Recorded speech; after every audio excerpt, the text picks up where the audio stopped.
Work-life balance. Should you work more, or should you take the opportunities that you have to not work and just not work and spend time at home, enjoying life and doing whatever you want to do? That's what I really want to talk about today, because I've been on both sides of the spectrum and I've regretted one more than the other in most situations. So stick around to the end and I'm going to let you know what's my take on which one is better. Either going in and working more overtime possibly, or if you should just relax and take your off days as off days.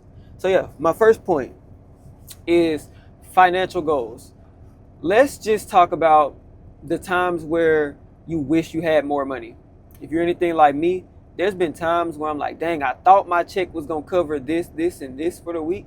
And then by the end of the week, it's like, dang, if I had like an extra $100 or $200, that would have stopped me from going into my savings, or that would have stopped me from just going over my budget. You know what I mean? So it would have been nice to have a little bit more hours worked at work so I could have some more money. That type of situation. I've been there before. And what I will say is, just because you're not necessarily at your job doesn't mean that you have to lose out on having money for whatever you want to have it for. Whether that be chilling on the weekend, chilling on your off days. What you can do is, throughout your week, you can go to work, and then when you get off of work, just sign up for Walmart Spark or DoorDash or something like that, and then do one order. Just do one order a day. If you can manage it, do two.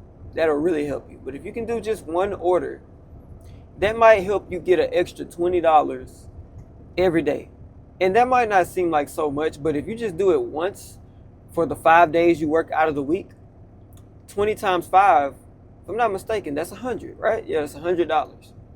So by the time the weekend comes, you have an extra $100 that you don't even have to touch, that came from your, you don't even have to touch the money that came from your regular job.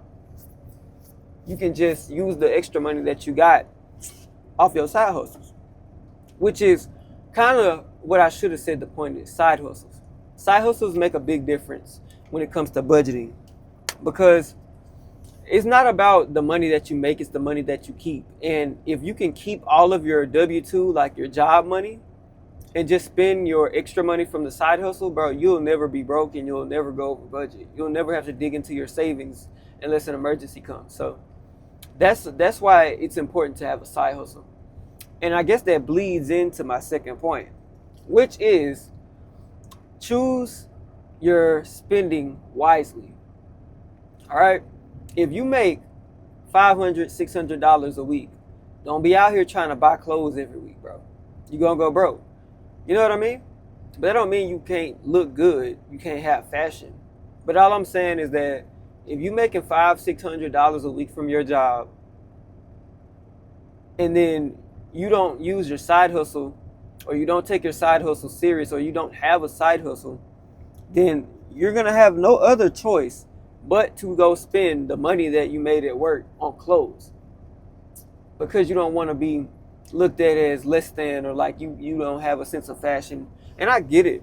You know what I'm saying? If you go out every now and then to have fun with people, then you want to look good. You don't want to look like you don't work hard. You know what I'm saying? You want to represent yourself well in public. So that's why I contended so hard in the first portion of the video that you get a side hustle. But like I said, it's not always about how much money you make. It's about how much you keep. So don't try to spend the whole check on freaking clothes. And that bleeds into my next point, which is, I know some of y'all don't buy clothes so much, but stop buying so much electronics. I know that the next iPhone came out. The next iPhone go continue to come out every year. You got to have the latest and greatest, or at least that's how it feels.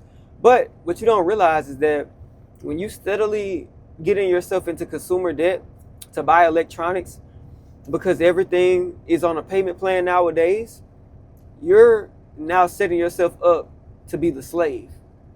And what I mean by that is this: if every time you get a check, you get money and it's not your money because you send it off somewhere else, you don't own the money.